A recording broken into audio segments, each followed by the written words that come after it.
What's happening, everybody, and welcome back to the True Gamer Podcast, the podcast hosted by two gamers for you, the true gamers. I'm one of your hosts, Eddie, along with my bro, the inverted gamer himself, Sheps. How you doing, bro? Yeah, I'm doing...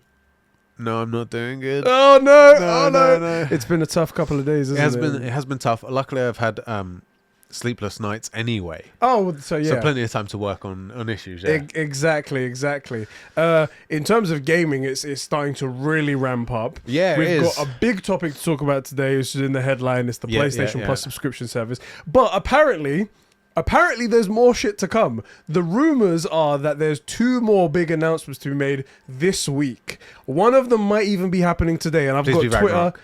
Please be Ragnarok. Mate, I've got my Twitter open. If it happens at any time today, we'll either insert it or I'll stop you. I'll be like, shut up! We're talking about this right now. Stop! At any point in the middle of a sentence, just stop dead. It's dropped. Let's see what it is. Exactly. So there's apparently big stuff happening. Yeah. But also during life, I'm well into my moving situation. You're moving, yeah. Every spare minute that I have, I'm over there working on the house, doing painting, plastering, whatever it needs to be. So anytime, I feel bad because I feel like the worst friend in the world. But I mean, what's different, normally. I will say you are the worst friend in the world because earlier I came round and I offered to help and you called in that favour. I wasn't really offering to help. You're like, oh yeah, if you could help this weekend. I'm like, this weekend. It's pity you said that. It is actually really unfortunate that you said this weekend. It was kind of just like a gesture. It wasn't like I'm offering you moral support, not support. I'm not responding to messages as quickly as I normally do, and I feel like sometimes it's like days on end. People are like, "So how you doing, Ed?" Sorry for the late reply. 4 days later, how are you doing? I feel so sorry. I really am, but there's just a lot on the plate at the moment. It's a little bit worse for me because I'm one of those guys that doesn't send one big text. Yeah, I'll send texts as I get the thoughts. So it'll be like, "Yo, have you seen this? Oh shit, we're doing Moon Knight, aren't we? When is that again?" That sort of thing. And so you'll respond in fairness to like one or two of the points, but normally always somewhere tucked in there is the really important one, and that's the one that always gets missed. Yeah. It's my fault. I should be like, this is the big thing. When are we doing the thing? But anyway. I do want to say thank you to Diogo and a couple of people who messaged us who were like, it was out of the blue. I guess they sort of felt that we had a lot of pressure on us from like content creation and everything in life. And he was just like, yo, like, I really appreciate you guys. Just want you to know that you guys do great work and stuff like that. And those little messages, they do mean so much to people like us. It's really good and great to hear stuff like that. So bro, how you doing? Like, what's going on in life? Anything cool? Other than not sleeping still and our sister community exploded. Yes. Four Pillars Network has been reduced to rubble.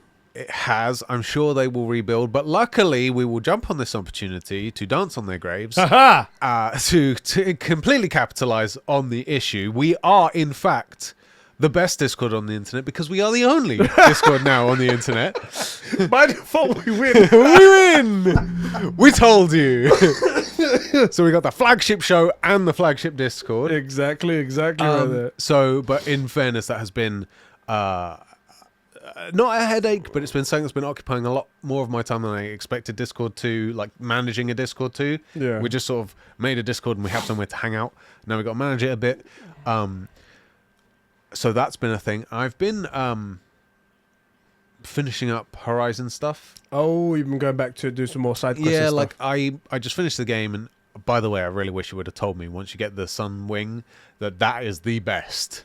It's the only best spear. Only way. Oh yeah. From the first of all, it's the only way to travel the map. Yeah. Like I will go close with the campfire, but then Sun Wing the whole way. Yeah. But then there's that mission where they're missing a compass or something, and you get the sickest. That's the spear I was telling you about. That's the one I used for everything. Every boss, every machine, 3 of them done. When I fought like Eric, I was like, I can see how the spear is really powerful, but you guys one-shot him? Nah, that seems a bit sus. And then I'm like,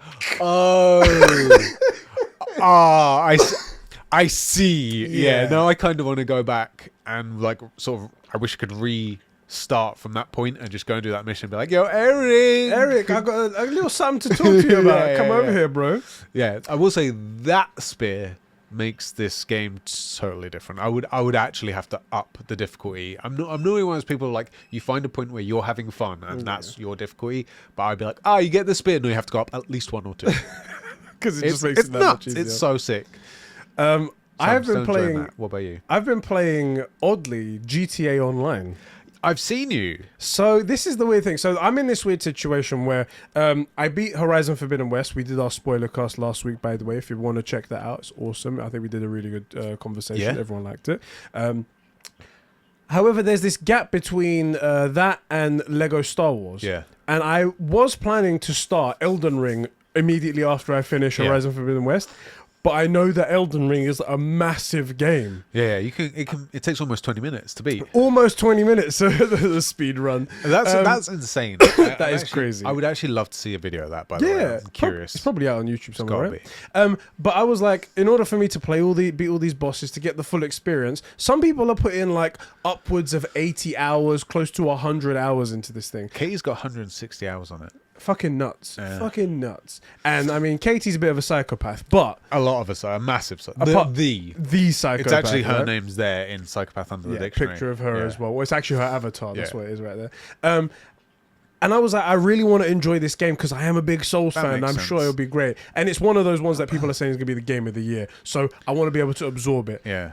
But we're just so close to Lego Star Wars, especially now. It's like 5 days away.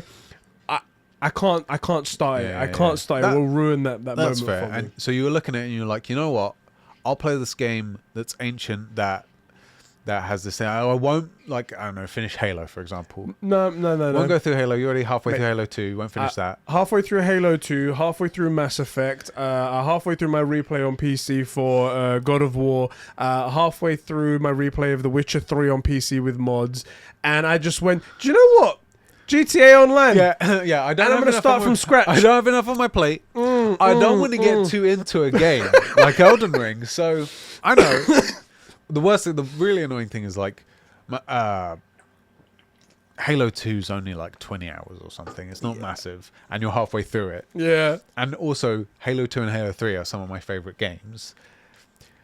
And also, if you finish Mass Effect 1, then you get to play Mass Effect 2, which is a masterpiece.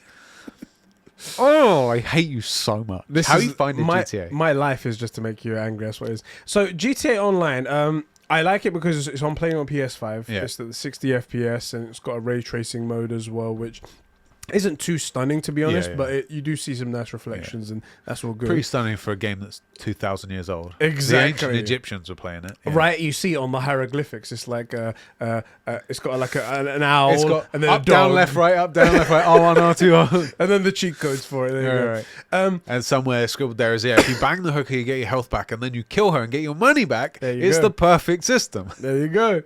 I am enjoying it. However, it does have the same quirks of GTA Online that I knew from before. Yeah. I thought maybe it had been a bit more refined. If you play solo, it's very difficult. It's very like you can't get into much stuff. You have to rely on matchmaking with people, which does work and it's fairly straightforward. You do have the stupidity of like when you're out in the world, people just randomly kill you for no reason, right? And you have to like go to your own invite-only lobby every now and again. But sometimes you forget, and you're like, "Fuck, why do I bother? Why do I bother?" Right. And I'm starting from scratch because there was apparently this like career builder mode where you get to start a business and then go into this big heist and stuff like that. Okay, but it seems lackluster without people. I'm hoping that maybe I can do a stream one day and we can get some lads in there, and it'll be cool. We'll see what happens with that, but I wanted to dabble because it was brand new released on PlayStation, and it happened to be right in that middle gap. Fair. But honestly, I don't see myself playing it after Lego comes out, and then I move into Elden Ring, and then that's it. Yeah, I will tell you what I think. What would be great though? I'll tell you what would be great if I manage to get people together. If you decide you want to come onto it, the whole role-playing aspect of it is absolutely fantastic. Yeah, someone's doing some weird shit outside the window. But the whole my phone's gone now. The whole role-playing part of it actually is fantastic, and I've seen a lot of videos on that, and I would like to dabble in that one day just because I think it's so fun. Okay, that'd be quite cool. I mean, I'll come in at my like level 1 do you know what? My character's gonna be just like a crackhead. I'll come in and just tighty whities, no equipment, no anything, no money. Hey, that'd be man, cool. You got any more of those GTA RP things? Yeah, that'd be cool as well.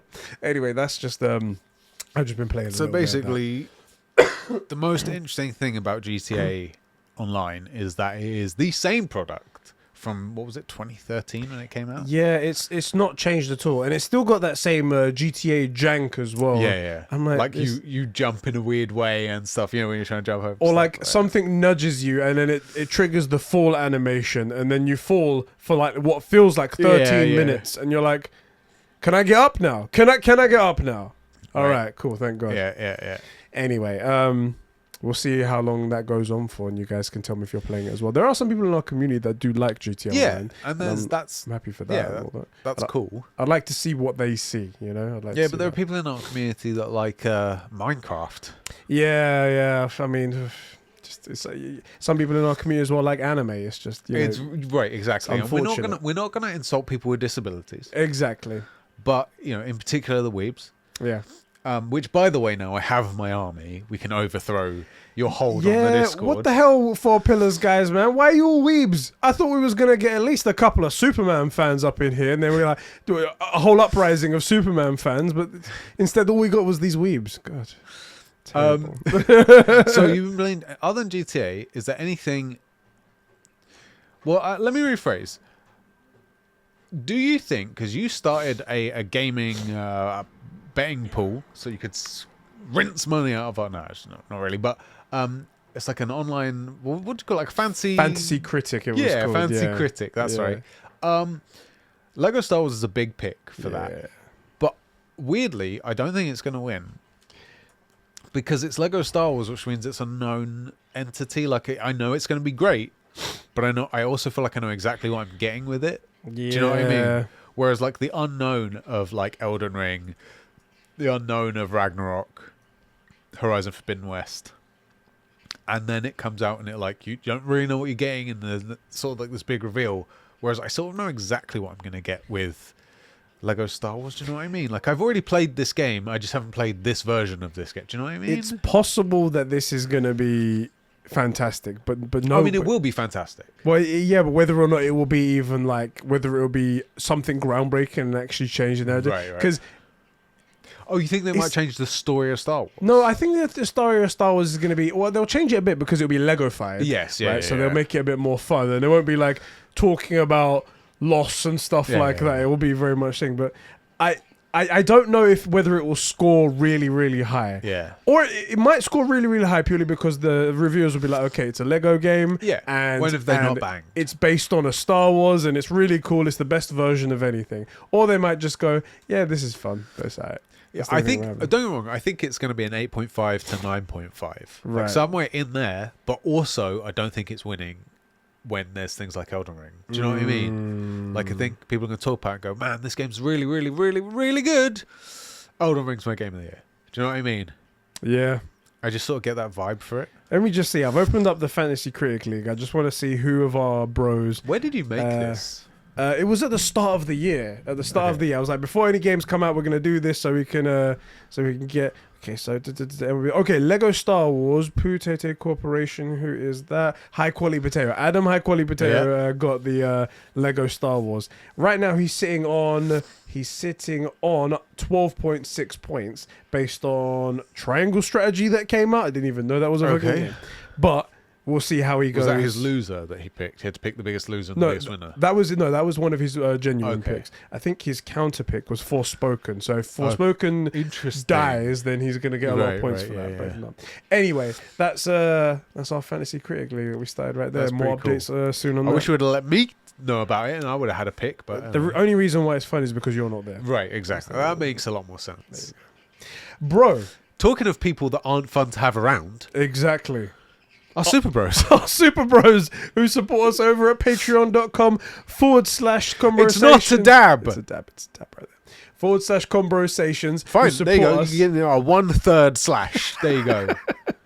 Patreon.com/Conbrosations, who support us to keep this show going. Those amazing people are Diogo Dildo, Isak the Ultimate Cumsock, Sabine from Smallville, the Star Wars Encyclopedia, Adam Sunling, Jeremy Renner, that's right, an official Avenger, Super Sus Ben Fryer, the Filthy FIFA Fanatic Joe McCormack, My Juicy Left Nut, the Super Sexy Producer Sean, the Gamer from Gaming Shire Dave Business, and Kevin, the number one simp.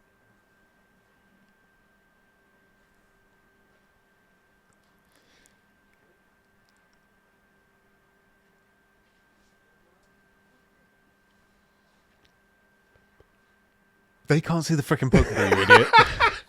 And also, why did you pick Butterfree? Butterfree? I don't know. Do you know when I was a kid? Get fricked, Audio Virgins. You're missing all these sick jokes. When I was watching the Pokemon show as a kid, I would do the Butterfree sound because some Pokemon say their name, but some of them just make noises. Like, when he emerged, it was like, that's it. And I was desperate to do that any chance I could. Weird kid, obviously. You know, didn't have any friends. I wonder why. Obviously. Of Xbox. That's right. Thank you guys so much for keeping the lights and mics on and the gaming going here at Conbrosations. That's right. All the new people are like, what the fuck just happened? Yeah. Freaking Audio Virgins as well. All right. So, PlayStation have announced their new subscription service called PlayStation Plus. Yep. The marketing's great on PlayStation. Innovative. Changing the game, leading the way. That's PlayStation in a nutshell right there. That is PlayStation marketing through and through, though, isn't it? Exactly. So PlayStation have announced their subscription service. This is the Spartacus service that we heard rumors about. And it is pretty close to everything that we heard in all of those rumors. And I'll go through exactly what Jim Ryan wrote on a random blog post, in a tweet on a Tuesday. Barely any discussion about it. Sony marketing. So Sony right here. Okay, so let me read exactly what he said, Tim. Since launching PlayStation Plus in 2010, SIE has been at the forefront of innovation and game subscription services. You just said innovation as well. We are thrilled to be the first console membership service that included a refreshed library of games through PlayStation Plus, and also launched the first console game streaming service with PlayStation Now. Today, we are pleased to share with you the official news about changes coming to our subscription service. This June, so only got 2 months away. Yeah, soon. We're bringing together PlayStation Plus and PlayStation Now in an all-new PlayStation Plus subscription service that provides more choice to customers across 3 membership tiers globally. Our focus is providing high-quality, curated, and I like that they use the word curated, it's thoughtful in here, curated content with diverse portfolio of games, and below see the tiers. Okay, so first one, PlayStation Plus Essential, that doesn't change at all. Yeah. That's exactly to the PlayStation Plus you've got right now, and everybody who's on that tier will automatically roll over to Essential. Yeah, it will just add the word Essential on the next month. Yeah. You'll still get the same things, the games you get every month, the exclusive discounts, the cloud storage, online multiplayer access. Doesn't change at all right there. Just to give you the prices, this is $9.99, $59.99 for the year, $6.99 monthly in pounds, and $49.99 yearly in pounds for the UK. PlayStation Plus Extra, this is the second tier. This is the brand new one.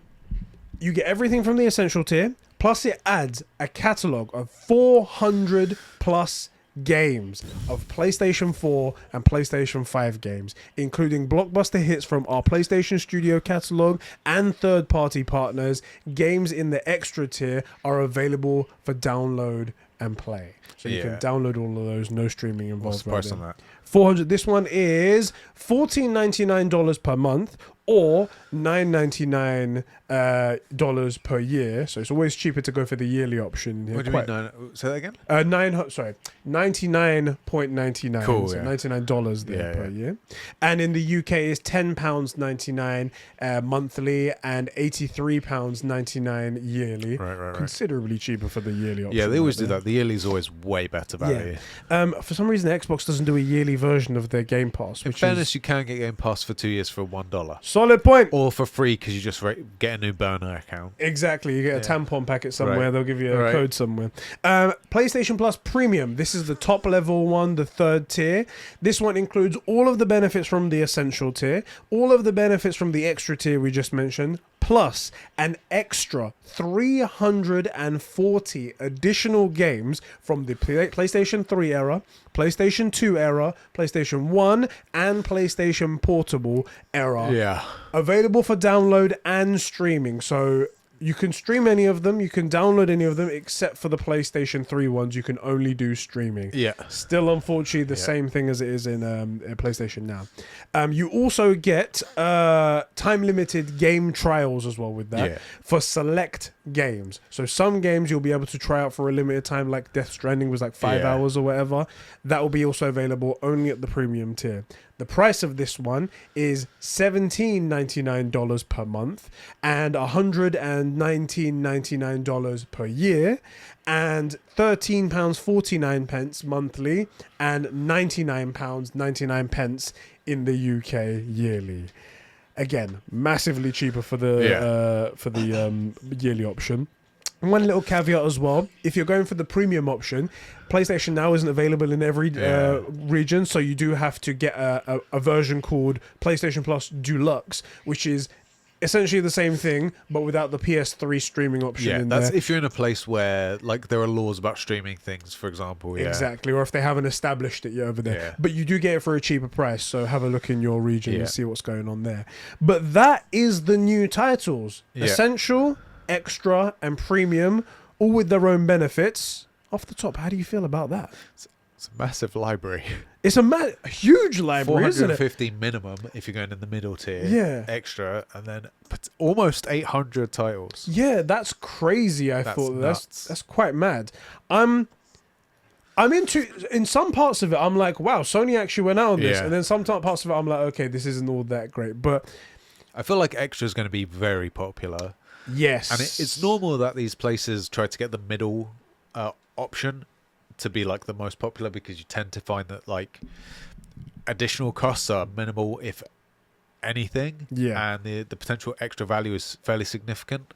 And it also hits the most of your audience. Yes. But, you know, let's say what we're going to do is buy the yearly subscription in November for the Black Friday sale, so it'll be less than £80 a year. That's a cool trick we used to do for PS Plus, by the way, anyone who knows. November, you always wait for Black Friday sales, but then you've got 450 titles that are PS4 and PS5. Yeah. Like, man, that's a lot. That's a lot of games. And also the price difference between them as well is actually really interesting. We're talking like £20 for extra a year or something. It's not a lot. So if you're an Essential member, which there are like 50 million people who are on PlayStation Plus right now, if you were thinking about going to the extra tier, you've already paid for the year, so that's like $49.99, presuming you pay yearly. To go to the extra tier, it's an extra £33. For £33, you get 400 games from the PS4 and PS5 library. That's insane. That is a lot. And a lot of them are bangers. A lot of them are some incredible titles. I've got the list right here. So they didn't mention all of the games, but they mentioned some of the games that will be available, especially from first party, and randomly one third party game. Yeah. They mentioned God of War 2018, Death Stranding, Marvel Spider-Man, Spider-Man Miles Morales, Mortal Kombat 11, and Returnal. Those are big games. These are bangers. And for £33 extra for the entire year, and God knows what other games are going to come out in that time as well. This, by the way, is if you're on a PS4, obviously you get like God of War and Miles Morales and stuff. If you're on a PS5, it's in the PS Plus collection. But like, if you're not, which is a lot of people, like 80 million people at this point, this is it's a very serious library. Yeah, it really is. It really is. I'm pleased at that part, because there's some of it that I was like, okay, is this just going to be a bit of a? They said it's a counterpunch. Is it going to be a weak-wristed counterpunch? Yeah, like a slap. Exactly. Like maybe walking up to somebody in the middle of the Oscars and just slapping them in the face. But the difference that it seems to be to me, I mean, if you think about it, with the way we're thinking about it, we're like, if you're an Essential member already, £30 extra is not much to get that extra. It's a lot extra. Yeah. Now, I think they were smart as well to put the much older games in the highest tier, because the people for whom the backlog is the thing that they're interested in, especially those older games, they're likely not buying things, maybe Elden Ring, but like they're probably not buying all the new stuff as well.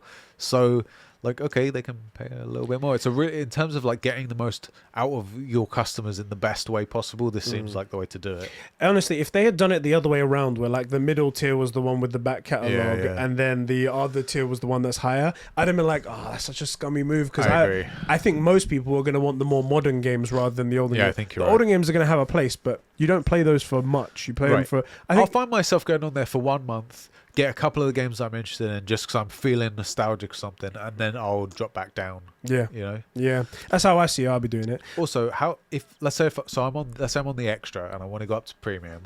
How am I going to do that? So they did mention that if you are on the current PlayStation Plus and then you get rolled into the Essential tier, which will be automatic, no price change, no nothing like that, you only need to pay the difference to go to the next tier, whatever tier you want to go to, which is actually really, really cool and really, really nice. I'll tell you one thing that has benefited me very greatly. Do you remember I bought that PlayStation Now subscription? Yes. In November. Yeah, and I was like, you're an idiot. You're never going to use it. It's a useless thing. I still haven't used it to this day. That's how bad this service is and what. Well, not bad. It's just I don't use it. I don't find a need for it. Yeah. I've never wanted to play older games, but I bought it because I wanted to speak intelligently about it when we do talk about it. Yeah, when we talk about you want to. If we're going to talk about it, you got to be in the discussion. You got to have the product. Right? So I bought the product in case we ever bring it up and something happens. Anyone who has a PlayStation Now subscription automatically gets rolled into, for no extra cost, the premium tier. So I'm right up there in the top one automatically. And you did the old trick if you got it on Black Friday. I think I went for like $23.99. You did. You were boasting about it. So I was like, really up there, boys. Because I didn't think about it at the time, and I should have. And I was like, oh man, I should have got that. I'll get it next year so we can be in the discussion. No, frick. There you go. There you go. Great. What a dub for you. I've snuck in a W right there. That's really cool. I will say I am still a bit upset that the PS3 games are streaming only. You shouldn't be too upset because there was never any inclination that this was going to change. There was never any even a rumor like that. Yeah. But I do wish Sony would do the investment, because I understand it will cost them a couple million to figure it out. PS3 emulation is available on PC. People have done it and hacked it. Yeah. But a multi-billion-dollar company shouldn't be able to figure out for their own console now. I just I'll put it to you like this. I feel like the PS2 was a relatively weak generation, generally speaking, other than like The Last of Us. It had a couple of iconic games, but very couple. A few. And so for probably the weakest library of games, I think that's probably fair to say, and also now the most difficult to get your PS4, 5 to run, because that's the thing as well. It's not just a PS5 trying to run this. It's going to be a day of release PS4 trying to run this. Yeah. So getting a day of release PS4 to emulate a PS3. Yeah. Do you know what I mean? Yeah. So I feel like, is it an L? Maybe, but it's probably not worth it.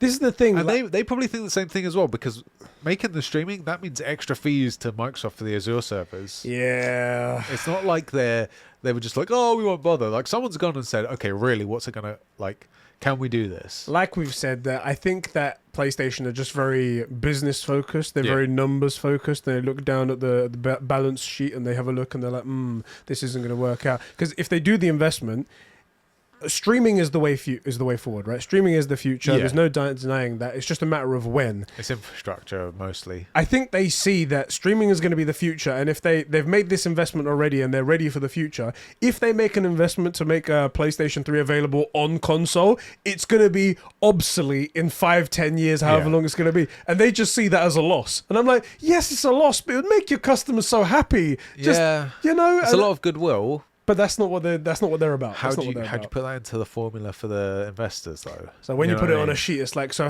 what number is that? What number? It's not a number, though. It's just, what's the dollar cost average per goodwills? Yes. Yeah, we don't know. Yeah. That's the only reason why it's not there. Let's talk about the elephant in the room.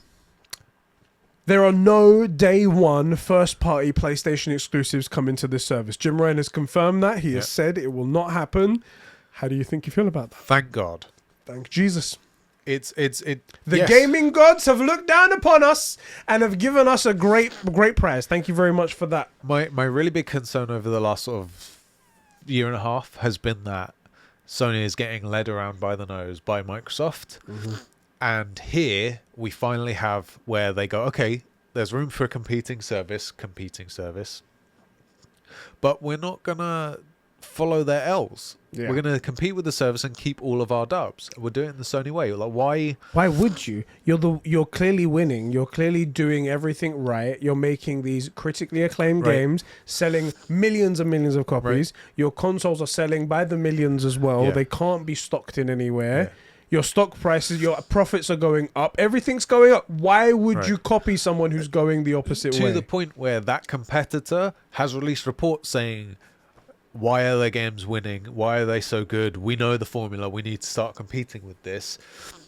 And am I making this up? I feel like they know that Game Pass is making it difficult to fund the new titles, isn't it? Yes. In fact, this was when this tier system got announced. There was also an interview that was done ahead of time with gamesindustry.biz, and I'll read a little bit of an excerpt here. This is between Jim Ryan and Christopher Dring right here. I'll read these little three paragraphs right here. It says, Sony's new PlayStation Plus subscription offering boasts multiplayer access, hundreds of PlayStation 4 and PlayStation 5 scenarios, at the same time as retail. It goes, but it doesn't include, unlike its main competitor, a first-party games at launch in the service at the same time they come out in retail. And he goes directly to a quote from Jim Ryan. He says, we feel that we are in a good virtuous cycle with the studios, explains PlayStation CEO Jim Ryan, where the investment delivers success, which enables yet more investment, which delivers yet more success. Yeah. Such a good way of putting it, right? Yeah, it does.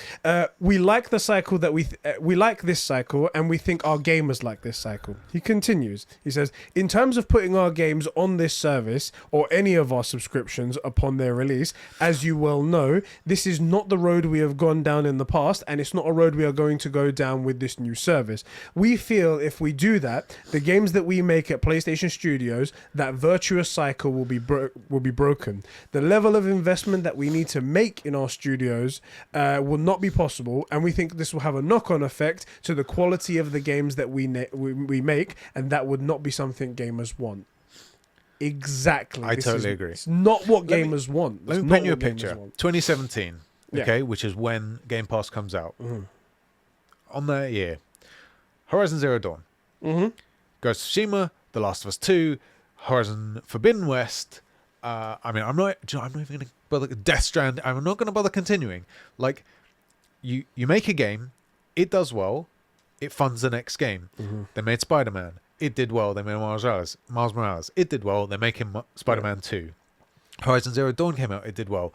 Despite coming out with frickin' Zelda. What was it? Breath of the Wild. Right? It still did well, competing with Breath of the Wild.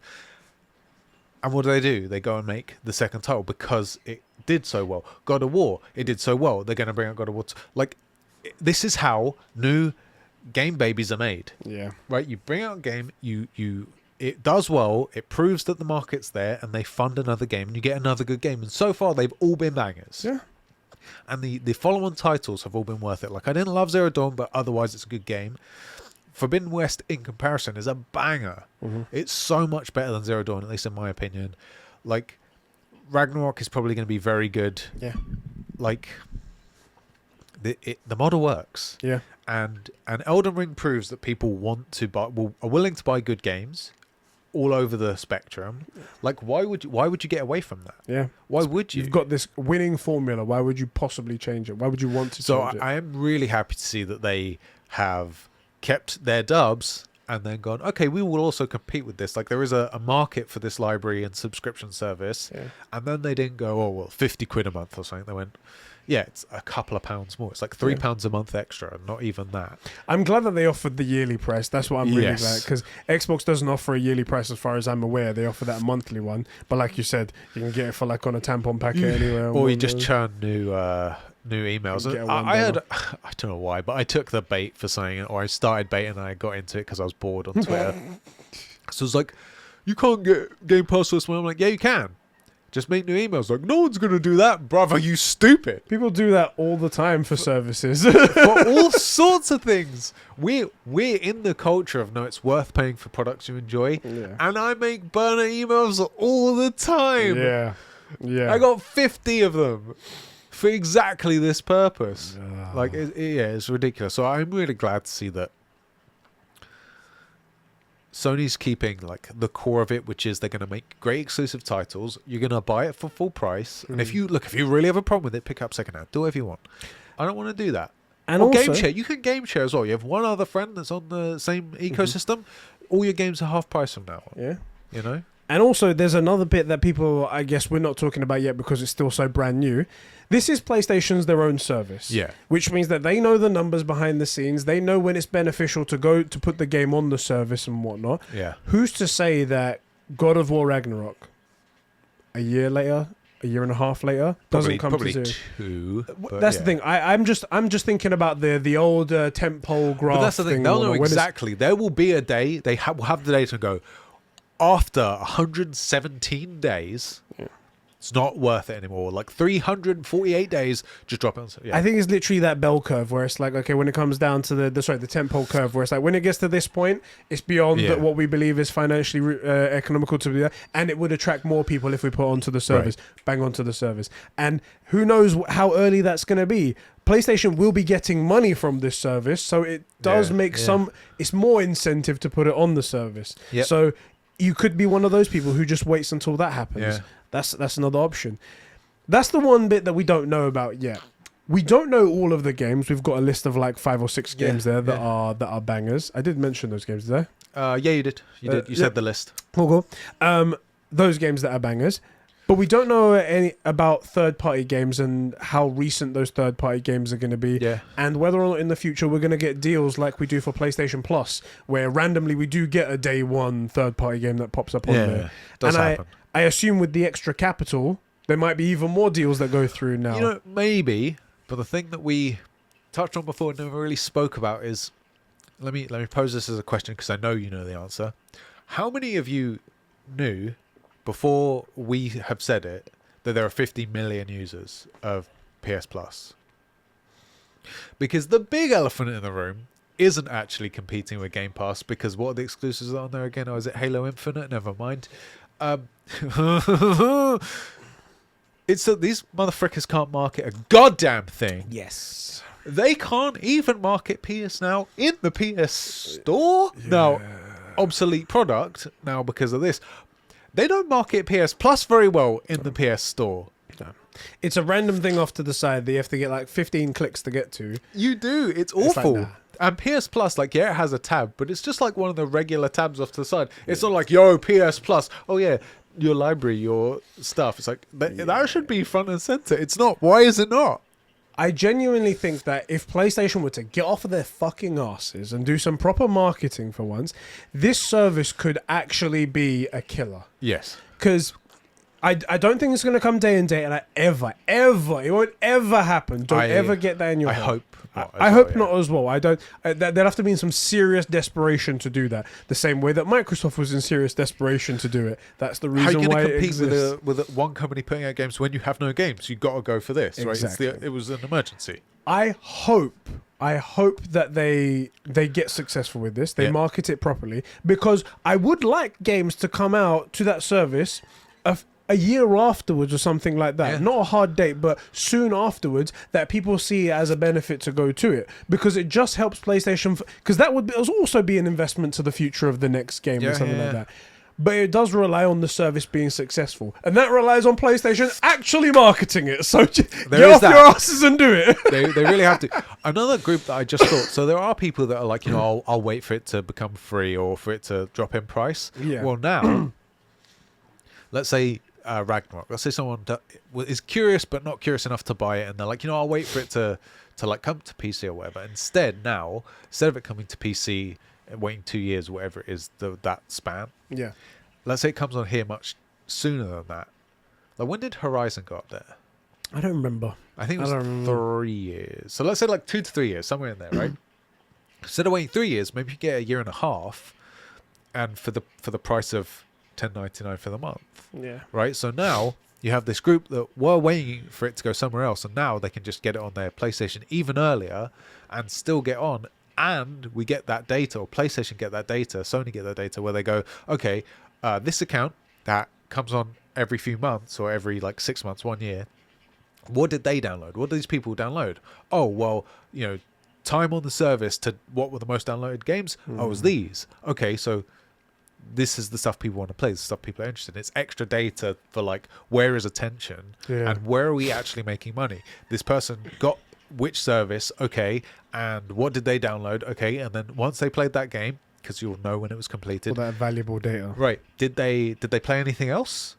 Actually, they did. What did they play? Oh, this person played other PS5 titles. How many of them went, oh, do you know what? That was really good. I'll up it to the thing and get PS1 titles. Oh, 1 out of 2 million did that. Yeah. Okay, So it is it's important to have, to know what your gamers are doing, so you can tell if they're true gamers or not. You can tell. I have to say, I'm cautiously optimistic. I don't think personally, so let's talk about personally for us, right? I don't think personally this is too interesting to me, because we're the kind of guys that we're fortunate enough that we can buy games when they come out. Yep. So any game that I'm interested in, I've already played. And again, we're I want to, because people have accused us of like fetishizing paying money for stuff. Like, boy, are you stupid? But we're not stupid. No. We game share. Yeah.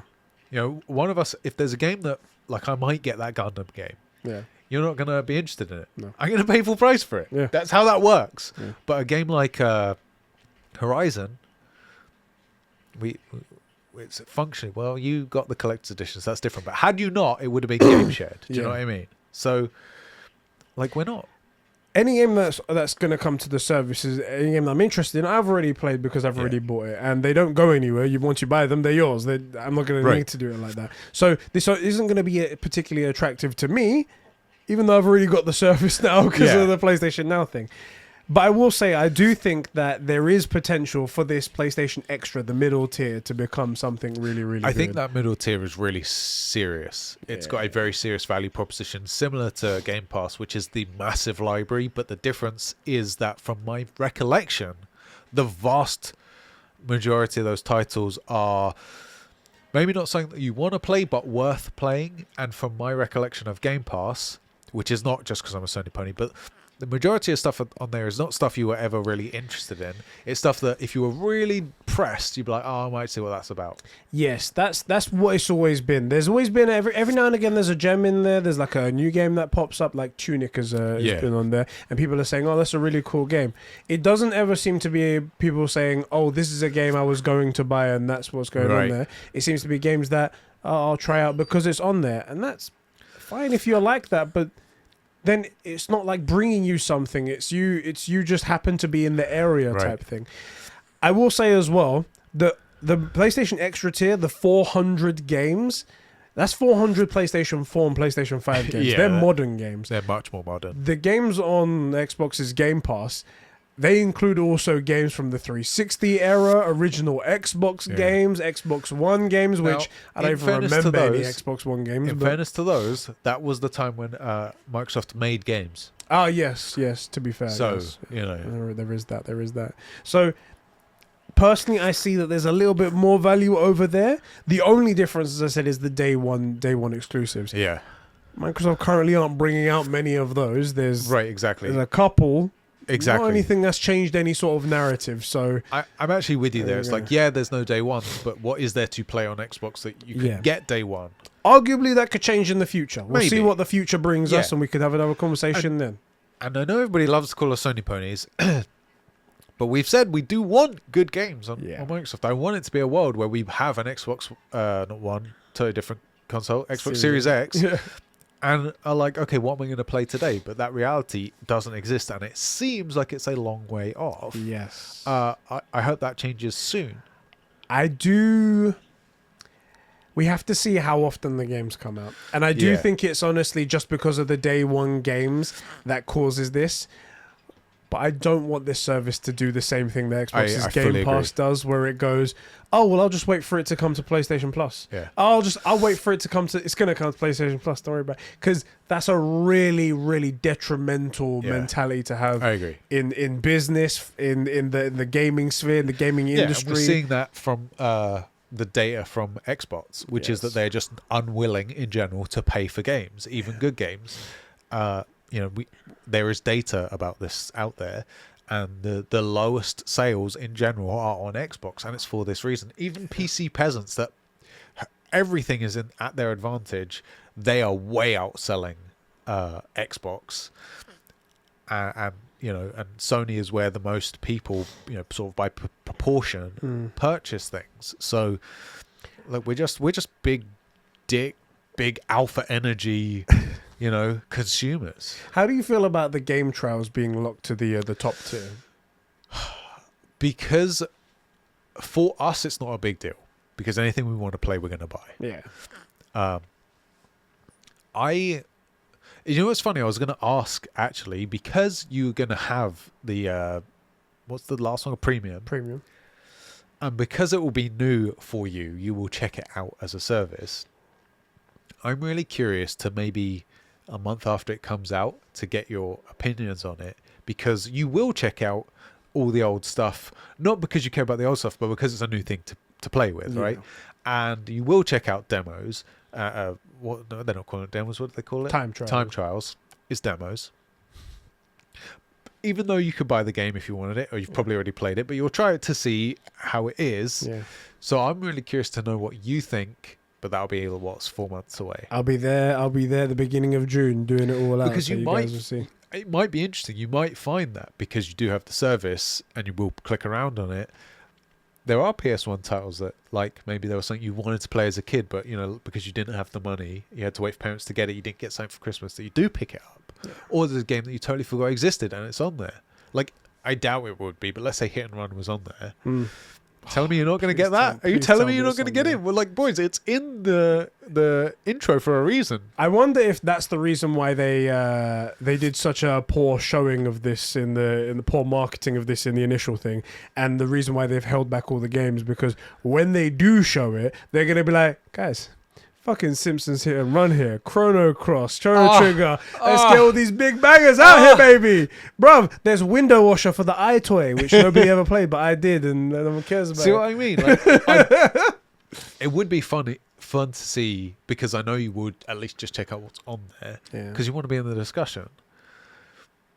How your opinion, if it changes at all. Like I said, you guys can bookmark this right now. It's not a service for me. I've got every game that will probably come on there that I'll be interested in. Maybe there'll be one or two extra ones that I'll try out, but and it is only 30 quid more, so I probably see myself going to the extra tier once this premium's over. Yeah. I don't see myself personally wanting to go to the premium tier because I'm not all about the old games. I'm all about new games. But it'll be interesting, like you said, to see what happens afterwards after I actually try it. See if anything changes. I can see the premium tier being really useful for somebody that is like older, so like maybe a millennial who is fairly successful, like has good, like Amar would be probably a really good, where he's like the yearly money isn't gonna really make a dent, and he's gonna look at it and go, okay, well, what's this game? I don't have too much. Is it worth it? Okay, demo, and try it out and go, do you know what, that game was really fun, and then he knows that it's worth getting, right? So somebody that is willing to pay to save time. And for example, like microtransactions, like, those mobile freemium games. Yeah. Like, in a sense, I'm all for things where, like, if you do work 60 hours a week or something, and you only get a few hours here and there to play, I'm okay. I think it makes sense for a lot of people to pay money to unlock stuff instead of having to grind 40 hours of playtime to get there, right? As long as it's not pay to win. And I think this is that perfect example where you can be like, you know what, you can pay a little bit of extra money and try the game out. So you don't have to drop 70 quid on this full price game. Yeah. And then if you don't like it, you got to take it back to the shops. You're already busy, so you can try it and like, okay, yeah, that was good. I will pick it up. And you pick up from where you finished in the demo. Yes. Time trial, right? But then you play Death Stranding. Let's say it was me and I was in that situation. I played Death Stranding. It's really good. I don't vibe with it. Yeah. You wouldn't have gone any further. I don't like Horizon Zero Dawn, but Forbidden West looks pretty good. I'll try it. Actually, I might be interested in this game. Do you know what I mean? Change my expectations. So I would have liked if they moved it to the middle tier, though. Yeah. I feel like that would have been a little bit nicer, and it would have given just that little bit more extra value. And the thing is that the game trials, I don't understand this, because the game trials only benefits the game, because it's gonna possibly bring in, like somebody's like, oh, it's $70. I ain't gonna drop down that money. Wait, let me try it for an hour. Fuck, it's actually worth the $70. I'm gonna go for it, boy. Right. I'm gonna go. And so I really do believe they should move that down a tier. That's one thing I believe. Yeah, because I don't think it costs them anything extra. Granted, it cost the PlayStation to make the infrastructure because this is on PlayStation side. But the thing is, well, they might get it. They may do that. Like once they have the data, they might shuffle things around. Right? I feel like I made a good argument for why it should be there, which is that the people that are gonna use it most, likely the issue for them is time, not money. Yeah. Like for us, it's money isn't a factor because one, we're game sharing, and two, we have rich YouTubers. That's right. That YouTube money. We had a sponsor, Manscaped. Come on, now we're rich. I was like, we've had one sponsor, but because so like for example, we have the Patreon, so it's not even functionally coming out of our pockets, right? Yeah. So we're very fortunate. We are very, very fortunate. So for us, we just purchased the game. And we can find time somewhere. But let's say you worked twice as much as you work now. And you got Isla. Like, would you be... I'd pay the money to save the time. Yeah. And so that's who I think they're giving it to. Whereas anybody else that's going to fit in that's a more... Not dedicated gamer, but someone that is putting more of their free time to gaming. Whereas the people that don't have so much free time that need to be able to, like, try something out and go, yeah, that's worth the investment. Where it's not the money. Yeah. So I think that's who they're going for. Because I think I would like it still to be moved down. I think it's definitely more home at the I don't think you're going to use it. Don't get me wrong. I don't think I would use it as often. Like put me as well. Like if I like a game, I'll buy it. That's just all it is. I don't have this grey area. If I'm really curious about it, I'll check out a YouTube video from someone that I care about. Yeah. That's just the way it's been. Granted, this might change if this was at my fingertips, but I'd be curious to know how many time trials or demos, whatever we're going to call it, you actually go for where you're like, I wasn't interested in this game, but I now have the chance to play it. Yeah, I'll play it. Just how many you do, and then how many sales how many times you buy the game that you played. Let's kick it over to some of our boys. First of all, to our great patrons over at patreon.com/Conbrosations. There you go, no freaking head movement. Where you guys can write in as well if you guys want to talk about any of the topics that we talk about every week. We put up a post there. And let's kick it off with... Before that, who are our true gamers? Oh, should we do that now? Okay, our true gamers who support us over at Patreon. See, now I have to go back. I was at that page and now I have to go back. I do feel like I laid you up a couple times for... You did. I was thinking after the topic, but let's do it now. Let's discuss our true gamers, the people that support us over at patreon.com/Conbrosations at the $5 tier. These true gamers right here are Adam the High Quality Potato, Jeremy Horde, Sheps' Crusty Right Nut, Isak Manny, Adam Sunling, Clark53, Kevin Crow, Sab2557, Joe McCormack, Random Wavelength, Billy, Diogo, Girthworm Jim, aka Zacchino. Mate, I freaking loved that cartoon as a kid. Earthworm Jim was a banger. Make the Nice Guys 2 for the please for the love of God, love of holy fuck Hollywood. Fishy, the Jackal, Alex, Mikey Tilly, Alpha Aquilin, Max H, Make Bindis Mod, Cobra SS, Sam Mason, Albi Scory, Night King, and Jack Nicholas. Thank you guys so much for supporting us over at patreon.com/Conbrosations at the True Gamer tier. You true gamers, that's right. And if you felt like joining, you could join over 50 incredible patrons over there. And, you know, we're going to read out Patreon comments first because you guys are the best. That's right. We love you more. Kicking off with Alpha Aquila. He writes and he says, Spartacus highlights the key differences in the space when it comes to Xbox and PlayStation. Xbox is heavy on PR, but does, sometimes, actually care about maintaining features like backwards compatibility and downloadable games, rather than the ruthless profits approach that from Sony. Game Pass is better, he says. Right, here we go. He's an Xbox guy, by the way, in case you didn't get it. You couldn't tell. Game Pass is better. Quick question. were early Xbox generation games better than PlayStation? Because that would mean that the quantity over quality approach when it comes to the backwards compatibility of PlayStation. Again, this is like the Game Pass situation where I came into this gaming space late and still have a lot of games to catch up with. So I know what I'm going to do when I finally get a PlayStation 6, because he's not going to PlayStation 5. No one can. Also, it's fine. Game Pass also has a rotation of games which are updated monthly, which most are staying for quite some time. Why does it annoy me, though, that... does annoy me, though, is that Sony forces payment for cloud saves. I hate that. Probably one of the main issues that I have. That's the same as PlayStation Plus. That hasn't changed. It's been there for a while, but...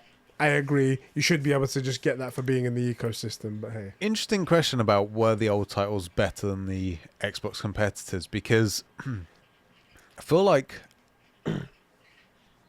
the problem is the big titles were Halo, that was on like the OG Xbox.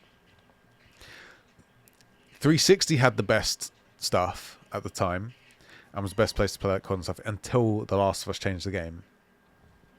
But PS1 and PS2, there wasn't really a console war on. No. It was just a place that you played. Like, there was never a beef between, like, oh, you've got a Sega, I've got an N64. Like, that wasn't a thing, right? It was different. So there were a lot of bangers, and they weren't really... People that had a PlayStation back then, they were a cultured individual. Yeah. They would have this thing that you couldn't get these kind of games anywhere else. They were very unique to this system. Right. And some of them were quirky, some of them were very like artsy and whatnot, but they were just like, there was something about them that you just couldn't capture on any other service. It was like Nintendo. Yes. Nintendo captures its own type of game. PlayStation back in the day was that. I fully agree with you. PlayStation got very mainstream now, and sometimes I'm like, oh man, I wish they'd go back to those days. But that's what PlayStation was back in the day. I agree. If you weren't on it though, then you just didn't know. You just didn't know. It's hard to explain. Also, because I mean, it turns out a lot of my weebery comes from OG times. Like, it was the only place to play JRPGs, like Final Fantasy and stuff. It was the only place to play it. It was the only place, as far as I'm aware, that like there were Gundam games that are not on the original Xbox and Xbox. The second, what was the second one called? Xbox 2? I don't even remember, but they made two, I think. Xbox and then Xbox 360, right? Don't think so. I feel like maybe I just bought two Xbox One OGs. Just a different color, and it was like... I feel like it was 1, 2, then 360. I could be wrong though. I think it goes Xbox 360 straight away. But but like, you know, there, like you say, there was stuff you could only play on PlayStation, you know, and so it wasn't really the same now, because they are both mainstream. They sort of butt heads a lot, but they didn't back then so much. So very different. I don't know. It will be interesting, like we've said, to see what those titles are that are from like the PS1 and PS2 days. Man, the PS2 is such a good freaking console. Isak Manny writes in to patreon.com, just like you guys can, and he goes, from what we know, I would say it seems great. No real complaints for me. Pricing seems fair, and it's about what I expected it to be. I'm probably going to end up going with the premium service because I'm a sucker for old 3D games. Guy's a sucker. There you go. Regarding PSD streaming only, though, I can't forgive that. Mainly because the PS3 is a bitch to emulate. That mainly comes from Sony's decision to use the cell processor instead of being normal. Even today, after 10 years of evolving PlayStation 3 emulation, it is just fine at its best. Just my thoughts. I do understand why people are upset, though. Honestly, I'm just at the point now where it's gone on for far too long. Yeah. I feel like PlayStation should have come up with a solution by now, and saying that they haven't is just like, okay. But when is that enough? But the thing is, I feel like the customer base for the emulation is just there complaining that they want it. And once it comes out, they will not use it. Yeah, I think that's what they've done as well. Yeah. I think they might have said that at one point. They were like, we did the look into it, and it's just like people won't use it. Yeah, people want it, but they're not going to use it. It's a vocal minority. It's like the Batman. The people that love the Batman, there's a lot of them. But the people that hate anything to do with the Snyderverse, and they happen to be Batman fans, they're just this vocal minority. Right. And they're just so loud. It's totally true. It's totally true. So, like, the other thing is, you're right. The PS3 emulation stuff, it is possible, and the L happened when they made the PS3, not now with the emulation. They just shouldn't have done it. And look, it was an L. It was a Sony L, and this is sort of like the first version of this is how you share games on the PlayStation. You know, when they had the DRM stuff, when Xbox were trying to mess with you. it's the same thing. They just wanted to make it so that there was a much clearer divide between the PS3 and the PS2, so that you had to like really aggressively transition to the PS3. It was an L, but that L was made in 2000. And when did that console come out? 2005, something like that. 2006, I think. Yeah, 2006. Something like that. That's when the L was made. It's not today with the emulation, because again, could it be done? Yes. Is it worth it? It looks like they probably would have done it if it was worth it, would be my guess. So is it worth it for making it happen? Either the answer that might be yes, like it might be viable, but then like how many people are going to use it? I would be really interested to see, and we'll actually be able to get these numbers because Sony will release their data. How many people stream PS3 titles? So this is. I'm glad you caught that. When you said the numbers, because this is an interesting thing that I forgot to bring up. So, PlayStation Plus has 50 million people right now. Now, I made the joke on Twitter as soon as this like package was announced. I was like, so PlayStation subscription service, Xbox competitor, has 50 million subscribers already. That's very good. And Xbox is at 23 million. That's very good. And I was like, day one. Before someone else makes the joke, I'm going to jump in right there and say Day one, 50 million users. Suck it, Xbox. But the only difference is that down the line, PlayStation are very anal when it comes to their information. Yeah. They will break it down to see like how many people have upgraded, For how many people in each one, and they're not going to be vague like Xbox is, where it's like, we have this many subscribers. Oh, if it's not worth it, they'll get rid of a service for sure. I mean, PlayStation Now, that is a failure of a service. A failure of a service. It has 3 million people even to date, including myself. And they publicly tell people that every time because that's the part of being a business. You're supposed to be transparent. They will tell us when it comes to it what the breakdown is. We just gotta wait and see, and that'll be awesome. I'll be happy to see that. I'm trying to find this tweet of yours. If you So I'll find it when we're not on it's recording. just text as well, so it's going to be hard to find. Let me read some comments out from our Discord server as well, where you guys can write in. The best and only Discord server on the internet. Only one out there. There's no point even looking anywhere else.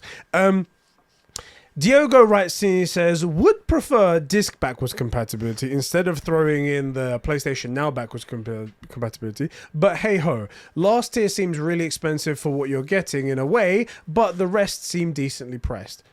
I think it's up to you whether or not you find value in the backwards compatibility stuff. I don't really see myself going into it. So there you go. Can't see the freaking Discord. There we go. Found it. There you go. Where are we? I just read Diogo's one, which is right under the thing there. Yeah. It's Alpha. Yeah, Alpha Quillilit says, "Why is Shep so much better than Eddie?" This is one of those key questions that not enough people are asking. I'm glad you brought it up, that we can air this laundry here now. Unfortunately, we'll have to save that for the Conbrosations podcast, which is the exclusive podcast you can only get on Conbrosations Patreon, patreon.com/Conbrosations. So check that out. Ban Alpha Aquila. That's what we're doing. Go on, Cobra says, God damn it. It's freaking mic. The new house will have better mic situations, I promise. I can't wait. Thought it was a high price till I realized PS Plus is included. Might do a month for nostalgia to fix for the nostalgia fix for the old games, but the old games don't usually hold up. For me, it's cheaper to buy games separately and go and get through. Hold on, man. For me, it's cheaper to buy a game separately and get through it, as I don't go that fast, and the amount of games I own, I could not buy any for years and still be all right. That's one thing that I do wish PlayStation did, as well as offering this service, is offer the games like a la carte, so you could just buy them and play them however you want. Because it's nice to offer a subscription, but every now and again, just let me have the fucking thing, bro. Yeah, but that is the thing, is they want you on the subscription, and they want people on the like. The problem with the description is the real model is the auto renew and you don't catch it. That's the real model. I want to put in a little correction right there. They didn't want you on the subscription. You guys fucking wanted the subscription. They were fine selling you just the games like that. Just going and going and going. Good point. And you guys were like, oh, but Xbox does a subscription service. Please do something. That's a good point. No one wanted this. You guys cried and cried. You're completely right. They were there as a storefront. Yeah. and a way to access the games, and people moaned and moaned and moaned, said, we want to give you reoccurring money. Oh, but the freaking predatory subscription services and stuff. Well, you literally asked for it. Thousands of you begged for it. Eat what you've given them. Yeah. You made your bed, now lie on it. B. Stephen, our boy Jack, writes in, and he says, I'll preface with what I'm saying, with saying as of right now, I have no motivation to upgrade from the essential package that I have already. I don't burn through enough games to warrant the upgrade anytime soon. I can't personally find much to say wrong about these prices, at least, given that the essential package is $8.99 a month, and seeing that the premium at double gives you everything from all of the tiers, it seems to check out mathematically. The extra tier should probably have met somewhere in the middle instead of close to premium.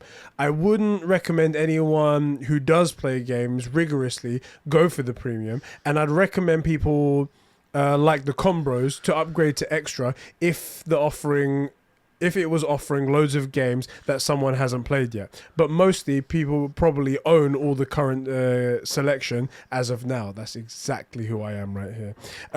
I'm curious though. I've heard that the games refresh in the extra tier, and that doesn't sit right with me. Oh, it refreshes, and that doesn't sit right with me if that means that you could lose out on a game if not claimed in time. It all depends on how long, because Game Pass's ones also refresh, but they stay there for quite a long time. So if it's similar, we need to see. We need to see what it's going to be like. And Sony do fuck up. Also, and a point that you mentioned literally a second ago, like that's the model, and it was asked for. So if it refreshes, like that's the model that was asked for. They just wanted to sell you games, and people asked for a subscription service. That's how subscription services work. So PlayStation Now, this is the problem, because PlayStation Now, nobody interacts with it, nobody plays with it. Well, no one freaking knows about it because they don't market it. Exactly. Their list refreshes. It's actually an alright service. It's okay. I think Red Dead was on there, Witcher was on there, and I think it was on there for like 6 or 7 months. Yeah, it was a while. It was a decent amount of time. Yeah. If it's something like that, then it's okay, but we need to know. Every game is going to be a case-by-case basis, so they can't even give you specifics, so that's another issue. Yeah. Do you want to read Tarnish comment? Tiernish, sorry, my apologies. T says, most likely won't be available in my country, so I don't really care or have options. Now, I wonder if that's more the premium one. Yeah, that might be that. Off topic, I went to the PS Store today on the mobile app, and Horizon Forbidden West has a little credit card icon to it, so DLC maybe? Ooh. You guys would know more since I've been successfully avoiding everything about it if it's like to have DLC. I did hear a rumor that there was DLC planned for it, and there was quite a substantial amount of DLC for Forbidden West. Zero Dawn. Zero Dawn, yeah, there was the Frozen Wilds that they added on to it. There was a couple, I think. Yeah, I do see DLC coming. I see there's no reason for this to be different, and it's just primed for it, really. Yeah. So it could be. It's a great world, and there's also the map has plenty of space for there to be like an island or something to appear or to open up a section. Like it's perfectly viable. Jack Nicholas writes in, and he says, "Still not his name." It's not his name, but it is his name. I've spoken to him, and now he is now Jack Nicholas. He's in the process of changing it legally. Right, legally, yeah. Jack Nicholas writes in, and he says, I think you guys suggested it before as an alternative to Game Pass. I noticed it says you can download PS1, PS2, and PSP games, but PS3 games are cloud streaming. Might have to give Premium a try for a month to see if it's worth it, but I don't get much time to play nowadays. Much love. Man, this is all part of being an adult. It sucks. It sucks. Why can't we have appoint adults and then the rest of us just be kids? You know? Facts. Right? Diogo, you're an adult. I'm going to go back to gaming 14 hours a day. Exactly. And not worrying about my grades. We'll do an Alpha Aquila and just he's a monster. And don't do anything but play games and watch movies. Jeff Shrooms says, for the PlayStation subscription stuff, seems okay for those who want it, but it's unlikely to be supported where I live, so not even bothered. Hold on, are you reading the right one? Yeah, Jeff Shrooms. That second section. Oh, my apologies. That sounded suspiciously like a tease comment. I was like, hold on a second. Which one are you reading? Yeah. So again, I wonder if it's the premium thing. He did say something else, but it seems totally irrelevant. Yeah, we're going to talk about that afterwards. I asked for a non-gaming related thing as well, but that's going to be separate to this, so that's cool. I'll read Tailgate because that one was pretty short. Tailgate says, I'm fine with the PS Plus Essentials tier. I don't really see anything in the other tiers that appeals to me personally. That's probably the shortest message I've ever written for one of these. Jesus, Tailgate. Fucking talking our ear off, man. Fucking hell. Reese, not Reese, writes in and he says, yeah, I think these are good. Most of us would prefer disc versus over downloadable backwards compatibility for PS3, but it is what it is. I'm glad some people have got some like realistic expectations. They were like, it is what it is. I'm not getting what I want. I understand why, but I still wish it was this other way. And look, I fully agree. I'm a disc kind of guy. I bought my PS5 with the disc. Well, actually, I didn't buy it, but we both got the disc version because we want discs and we love having cases and ideally steel books. Like I like having that stuff. Yeah. But you don't always get what you want. My only concern is, this is Reese, by the way, saying, my only concern is that the time limited trials is specifically listed in the premium tier. Someone who also thinks about it. So will Essential be locked out of all trials, or will it be specific premium exclusive trials? It's not very clear.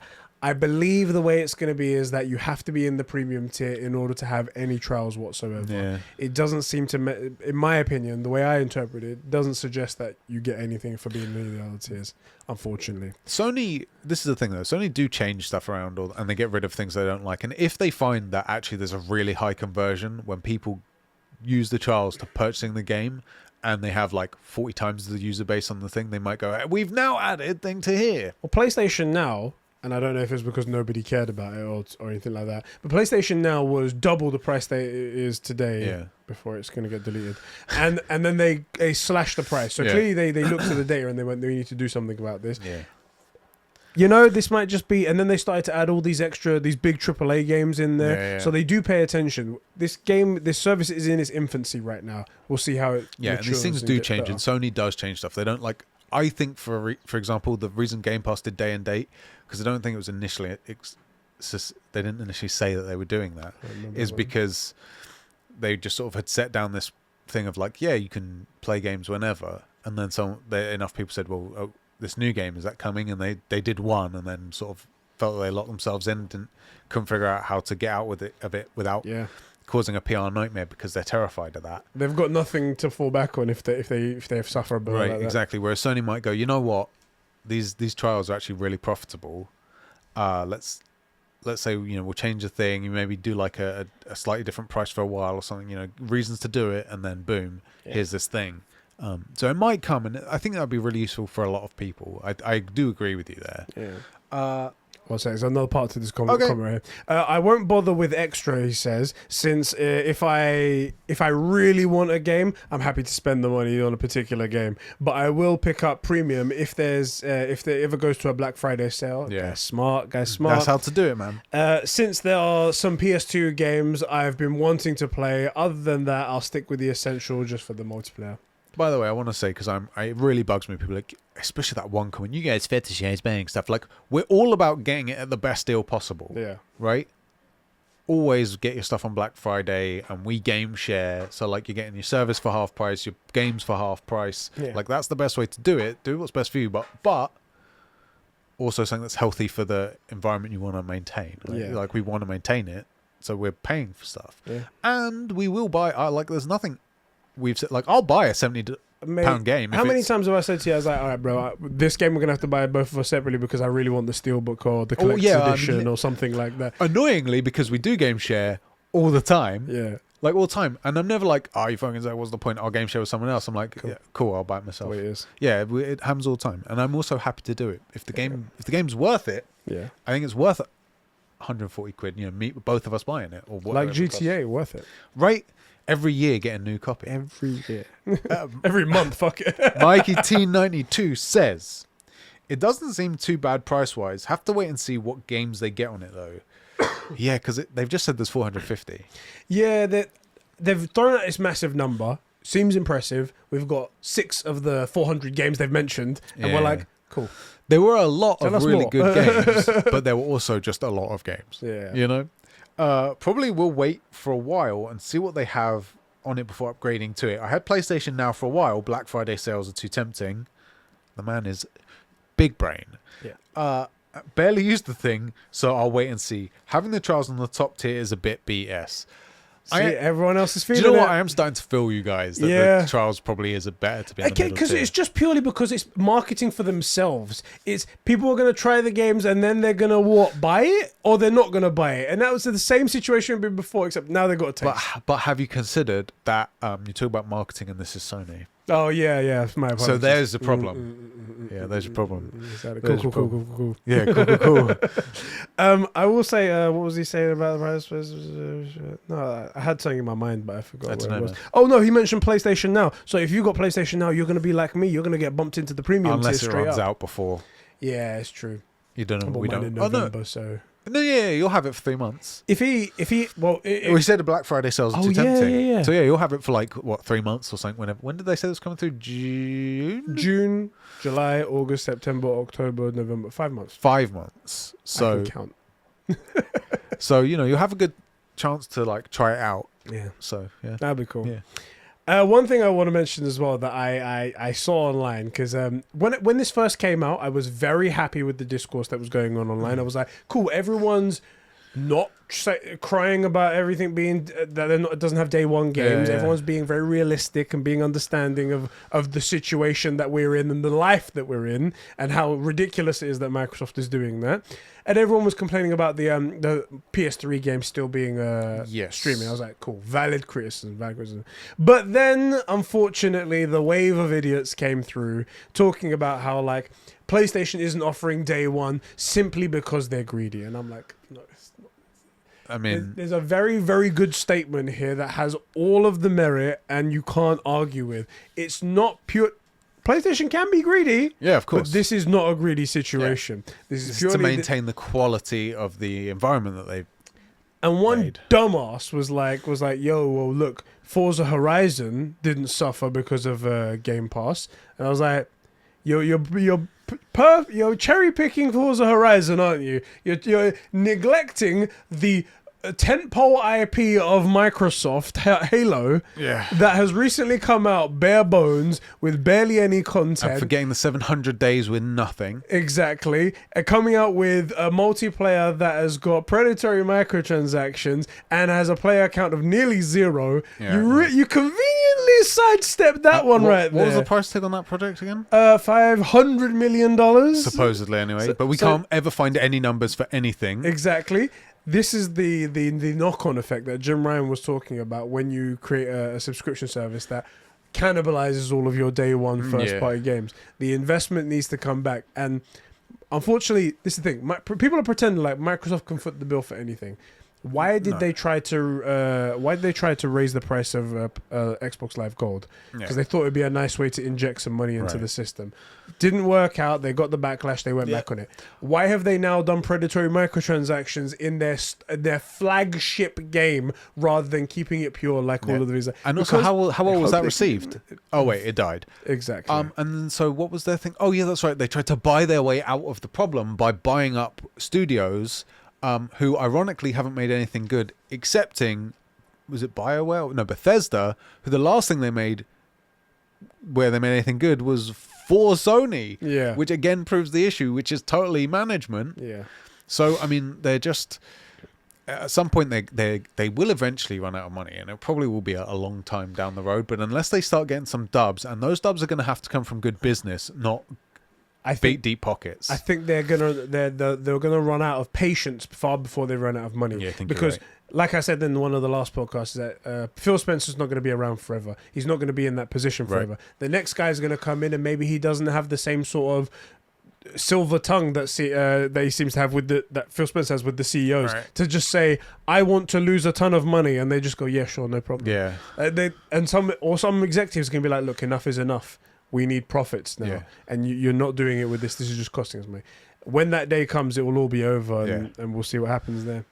Also, it's primed for that day to happen, where someone's going to come in and say, look, this isn't working. You're going to have to find a way to kill this, and I'm taking these people off these projects, and they're going on to, we have the recipe. We know how Sony's been slaughtering us. Yep. These things are going to happen. You have 2 months to get these projects started. I expect daily updates. Yeah. Someone eventually is going to say that. Unless there's some new revelation. I don't see that happening. No. So. All right, bro. Yes. That's everything that we have to talk about in terms of this. And this right here today is the True Gamer Podcast. That's right. Coming to your eyes and ears every Saturday here at youtube.com/Conbrosations1. The number one. Just because I have to do that. And also to podcast services around the world. You just need to search for the True Gamer Podcast and you'll find us in your ears in moments.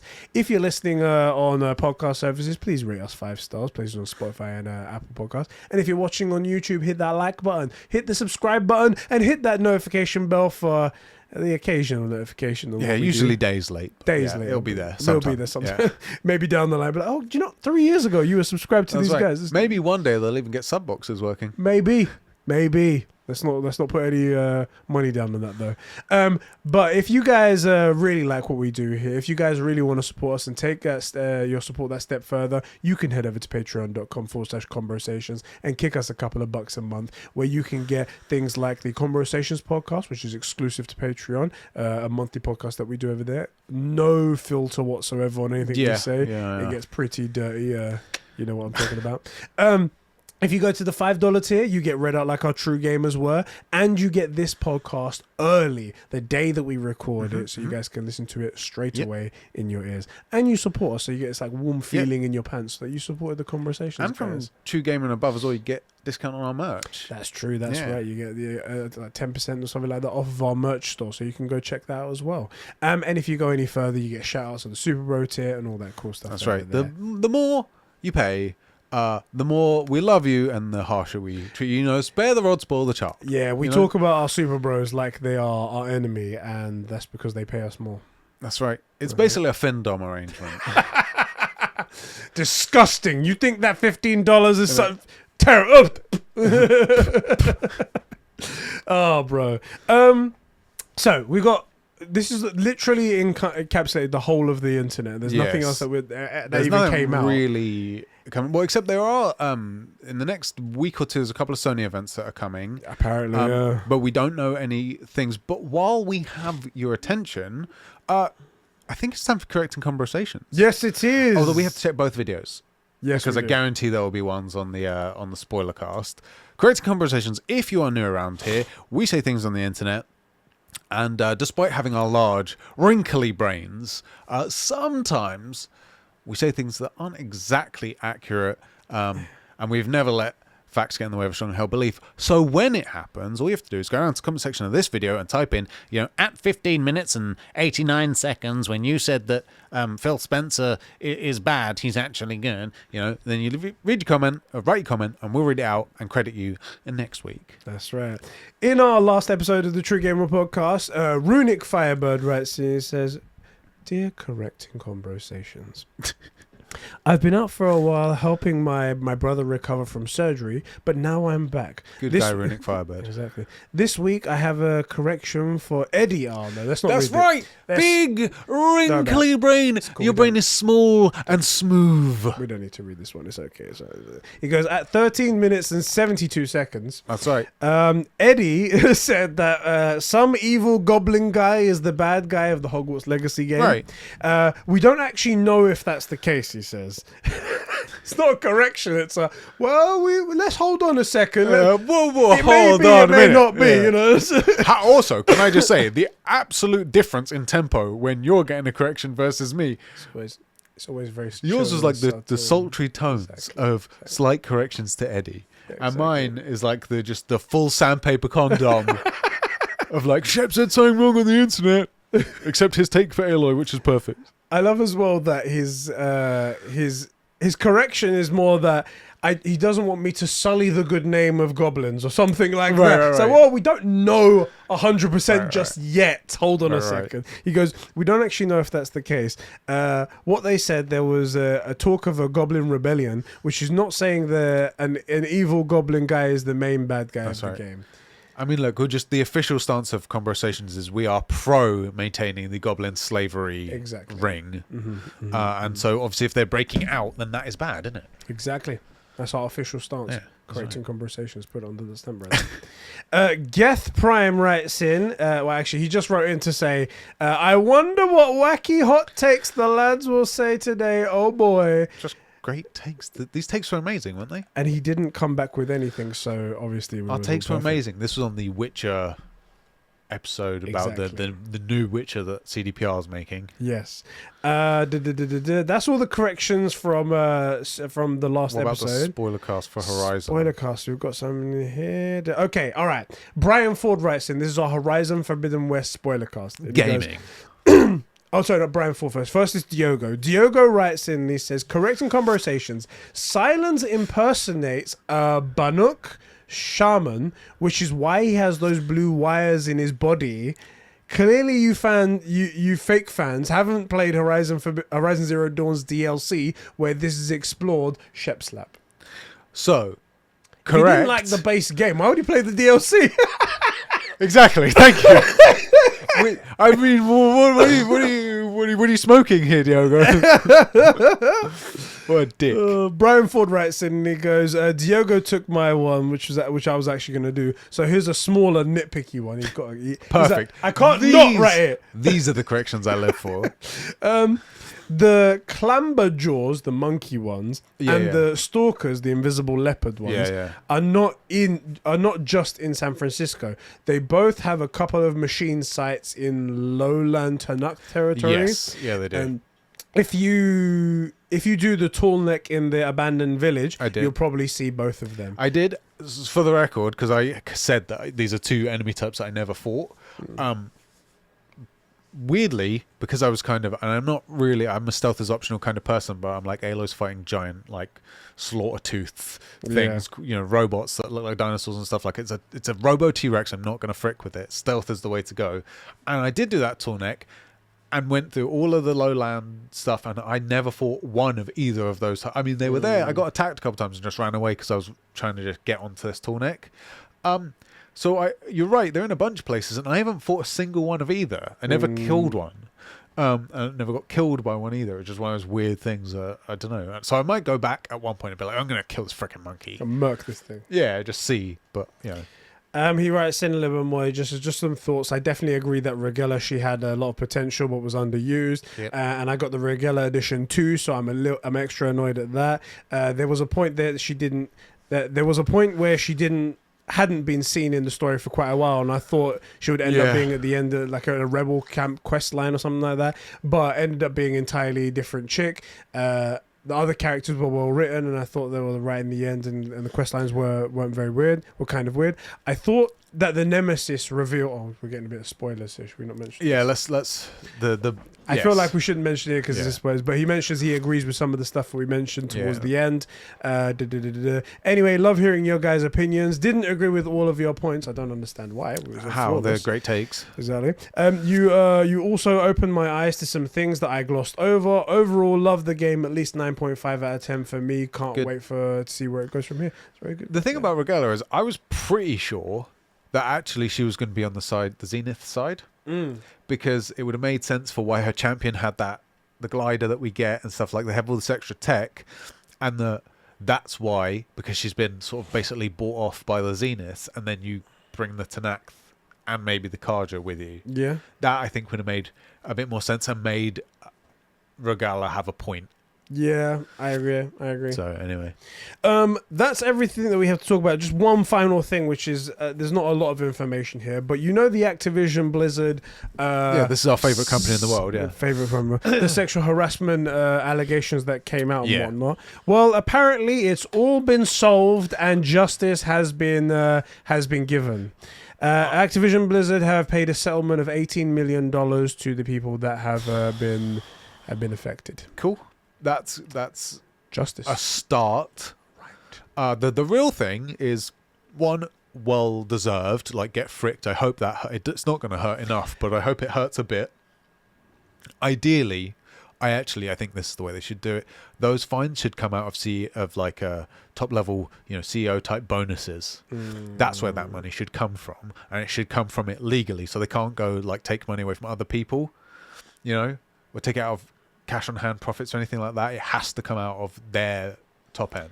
See, When I saw this, I had a different reaction. I was like, "Oh no! How will they ever recover from $18 million?" Nothing. And I was like, as far as I'm concerned, Activision won in this situation. $18 million is so easy for them to recover, so easy for them to shift around. That's like interest profits off of the most minor subsidiaries they're involved in. Right. It's so easy. Even COD Vanguard will have easily covered that. And I'm like, granted, the women that were affected in this have to agree to that settlement. That's how it works. Yeah, and it's hopefully it's life-changing money for them. Yeah, but exactly. Probably, I mean, well, we don't know what really happened, but like, we wanted justice. We didn't want a payout. And now what happens we're not involved though. So are they changing internal corporate practices? Are they getting external oversight? Are they getting in people to sort of check their business practices and see why this happened? No, they're not. They paid the money. Look, basically, this means that if you have the money, sexual harassment is legal at a cost. That's what it means. Yeah. And in a year, most people are going to forget about it because they don't really care, which is, fine. Like, I get it. Most people are only interested in the video games. So it's not going to hurt most people's perception of them. They're going to sell as many games if they make them high enough quality. It really sucks, and I just wish it would have been the top people's bonuses that is where this money came from, because it's the culture under which you are in charge that this happened. But it won't happen that way. So get fricked. A few things that I forgot to mention as well. I put out a question on Twitter to see if anybody had any last minute questions regarding the PlayStation Plus thing. I'll read that out, and that's the final thing. Adam wrote in and he said, hopefully I can upgrade from my original PS Plus to Premium for an extra fee, since I've already paid the PlayStation Plus until February next year. That's how that works, by the way. Yeah, exactly. Yeah. In that case, I'll get Premium for Persona 3 in its collection. Really cool that I'll be able to play PS1, PS2, and PSP games now, but it sucks no PS3 games. Cass writes in, he goes, any games from PS1, PS2 or PSP you guys want to see in this collection? Telling you, Simpsons Hit and Run, a few Need for Speed games as well in there. That'll be great. Soul Reaver is just an OG one that I talk about all the time. I've been talking for days, or for decades, I should say, about a Die Hard trilogy. If I could play that dumbass PS1 game, see, this is what I'm saying. This is what I'm saying is, I think while you have it for 5 months, and once you have finished things like Elden Ring and stuff, I think you will go, before I do Halo 3 or before I do Mass Effect 3, I'm gonna just try out, Die Hard again. I think jokes. Joshua Stevenson writes in and he says, if the service is successful, do you think PlayStation will consider allowing you to download games instead of streaming? Honestly, if it's successful, that only further cements, I think, the idea that it's like, why change it? It's successful. I agree. And you probably haven't heard the point until now, but like I said, I feel like they're seeing that the future is streaming. Anything that they do now would just be investment lost in a couple of years. And also, it's sort of like you ask, not you, but like the royal you asked for a streaming service. Why then allow you to use them as a storefront when you specifically asked for a service that wasn't a storefront? Whereas what people should have said is, hey, look, make these games downloadable. Like, I'll pay whatever a cheap fee for it would be, like, I don't know, $2.99. I'm making it up for these old titles, like give me these cheap games, and also then they'd get better data on it. But no, you ask for a streaming service, not you, but royal you ask for a streaming service. So what if it's successful? Why do that? Because then you have to allocate another sort of version of server space and store space. The store's got to get bigger, and that's its own added cost. And is it worth the added cost for the amount of revenue you're getting? And I don't know. It's all sorts of stuff. So, Alpha Aquele writes in and says, "Will it actually be marketed this time?" Absolutely not. Nope. I'll put money on it. Guaranteed. 0. I was saying to some people, because a lot of people were saying like the PS3 thing is an issue and whatnot, and I was saying like, you guys aren't the PlayStation fan that I am.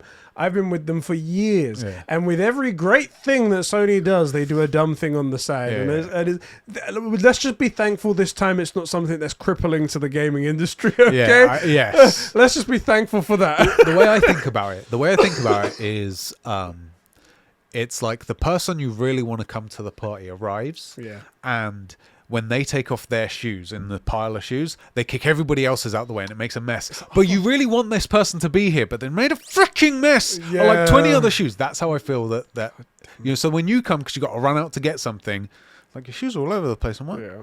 And there's only that one pair of freaking red Yeezys or whatever, and it's like, we really wanted him to come. We all asked for this freaking streaming service, but like, that's how I think. Exactly. Yeah. Real H-Bart Cinema writes in. He says, "Is PS Plus Cinema, as in gaming Obviously. cinema?" Obviously. The real question is because they actually only said, was it PS Mobile? What did they say? It was PS1, PS2, PS3, and there was something else. PSP. Is it just PSP? Yeah, PS1, PS2, PSP, and PS3 games. Oh, I thought they said like PS handheld or something. No, PSP. Okay. They said. Okay, cool. So not Vita. Yeah. That's what I was gonna say. Is that will we get some Vita games? But PSP has some good stuff on it as well. Yeah. Stuff that we haven't played in 10 years because it's PSP. All right, bro. That's everything that we got to talk about today. Thank you, everybody, for joining us for another episode. Thank you, bro, for talking PlayStation with me. And we will see you guys in the dystopian streaming service and subscription service future that we're going to. That's right. Or on Discord. On Discord, Yeah. Apparently, there's a few people over there now. I don't know. We'll go check it out, We'll see what's going on. Catch you later, boys. See you later.